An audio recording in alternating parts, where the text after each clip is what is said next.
Hey YouTube, Willow Dragonfly here. I am going to be making some tea today, and this is kind of what I would call a root chakra healing tea. It's full of all kinds of things that are good for grounding, good for cleansing, just in general a good solid foundation type of tea. We're going to start with couple of different tea bags. Now you can do this as a loose leaf tea if you want to. And what I typically use are these types of bags here. Let's see if you can see them. So these bags, and you can see there's a little bit of stuff in this bag here. Let's see if I can turn this camera with a little more working space. Okay, so I usually use these types of bags. I can fill them, and then if I want to use my tea diffuser or tea ball or whatever, I can just dump them out. And then I just reuse them, and you'll see that has been some tea in here.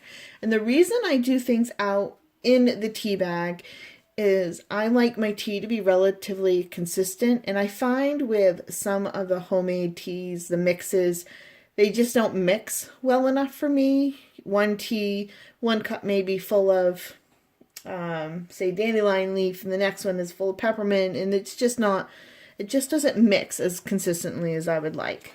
So these tea bags, they are just drawstring to pull it tight, and it fills it right up.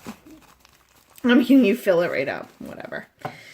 All right, the other type of tea bag that I'll sometimes use, and these are the ones that I usually carry with me. These tea bags are ones that you fill. Let's see if I can open it. And then with once you fill them, they're a little bit smaller. Once you fill them, you just iron with a cool iron the edge here, and it seals it, and then it's a filled tea bag. Now this one, obviously, once you seal it, you're not going to reuse it.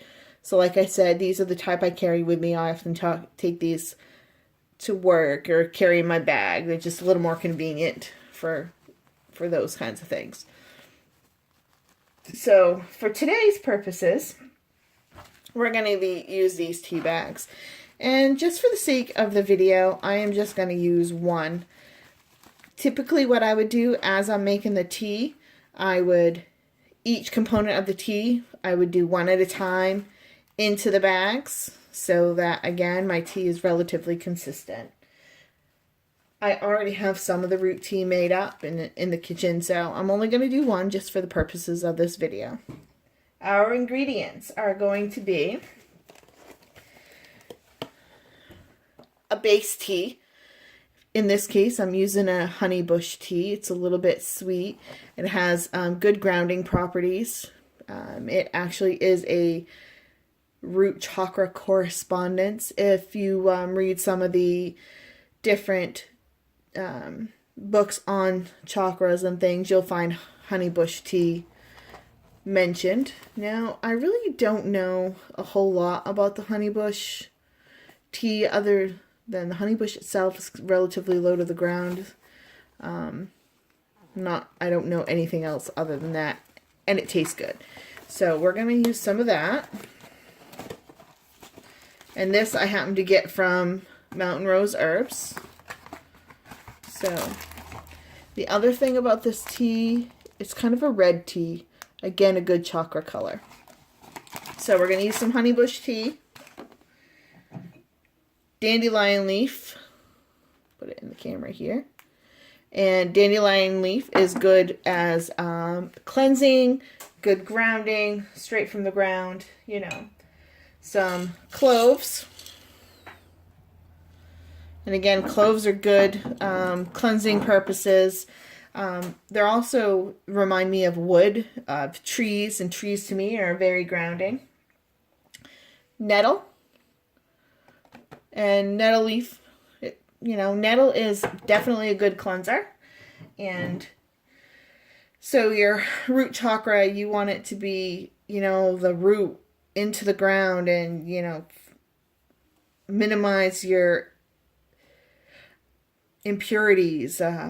It's the filtering system for plants. The roots are, they suck in all the good, get rid of all the bad. So you want your root to be cleansed, solid. So that's what these herbs, what I'm looking for here.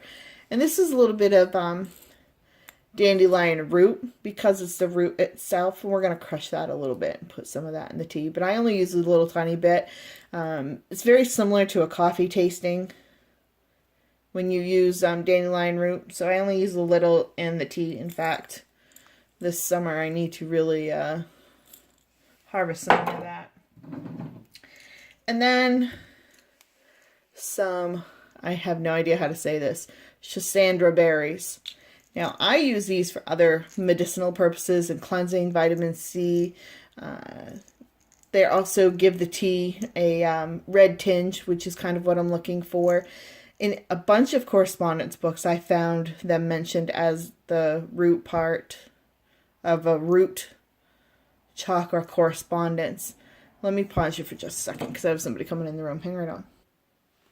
Okay. So, anyway, Schizandra berries. Some point maybe I'll look that up and see why they're mentioned so much. My thing I like with them is that the again with purifying and that the red color that they'll give the tea. All right, so mixing up the tea. Oh, and the other thing which I didn't mention, this is stevia leaf for sweetness. Some people like it, some people don't. It has nothing to do with the root chakra. Other than maybe it's a leaf, I have no idea. It grows close to the ground, herbal. Really, I have no idea if it has any correspondence, but it's sweet. I like it in my tea. And what's the point of making a tea if you're not going to drink any of it? Okay, so the tea itself. I start with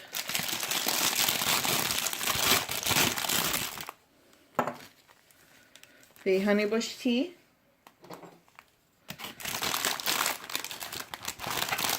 And the amounts you use, let's use a different spoon, are really kind of like whatever you're comfortable with.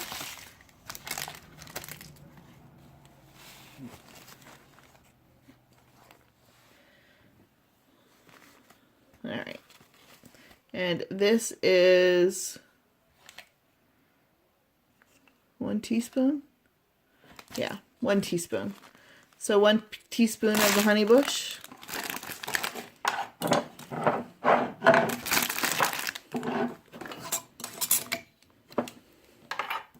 So the way my camera is set up right now, so you can see, it's kind of like in front of me, so I have to put my arms around it to work it out. And this is, what, half a teaspoon? Quarter of a teaspoon.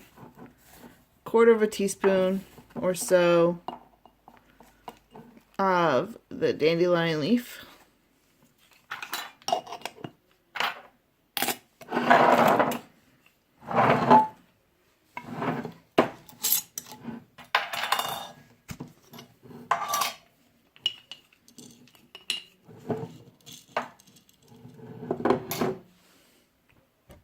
I'm also using the quarter of the teaspoon for the cloves.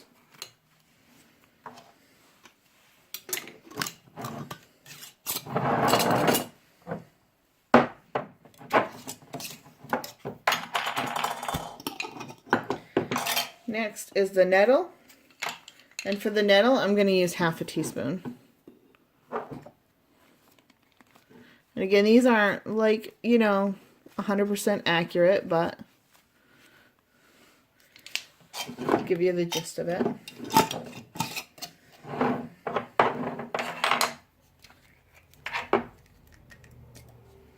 For the berries, I am going to use 9. So, 4, 6, 7, 8, 9.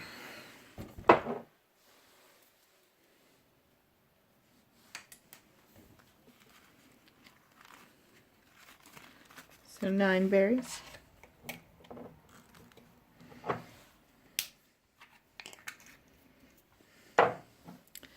And then the dandelion root. Dandelion root is kind of hard.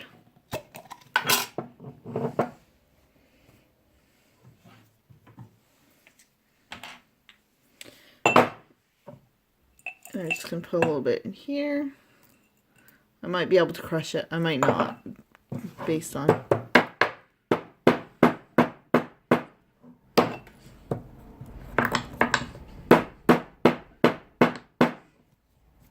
So there's a little cinnamon stick in there, so this tea is going to have a little bit of cinnamon. There we go. So just kind of use a little muscle, crush it down. And you're not going to be able to pulverize it necessarily, but see, I'm just kind of breaking it up just into some little bitty pieces. There we go.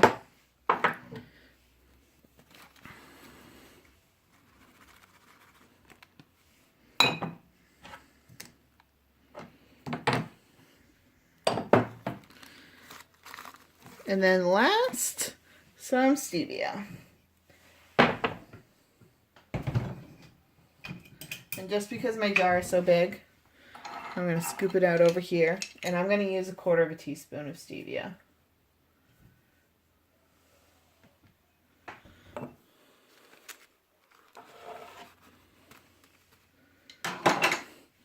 And there you go. Some root chakra tea. See how pretty it looks in there.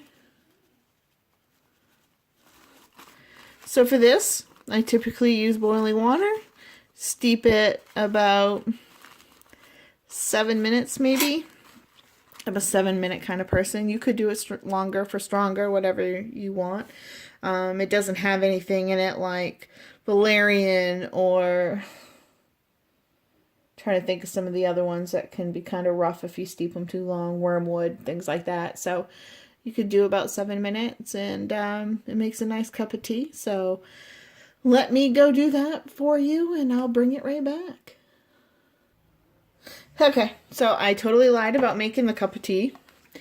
Get in the water. We're having some interesting power issues today, so for this sake of time and because I want to get this video posted, it's gonna go to work with me and get uploaded. So anyway, root chakra and good grounding tea, some good cleansing, grounding, you know, drink it pre-meditation, focusing on your root, opening that up, cleansing it, getting in balance, things like that. Interested to know what your thoughts are. If you make the tea, how did it come out? And we'll go from there. So have a great day. Thanks for watching.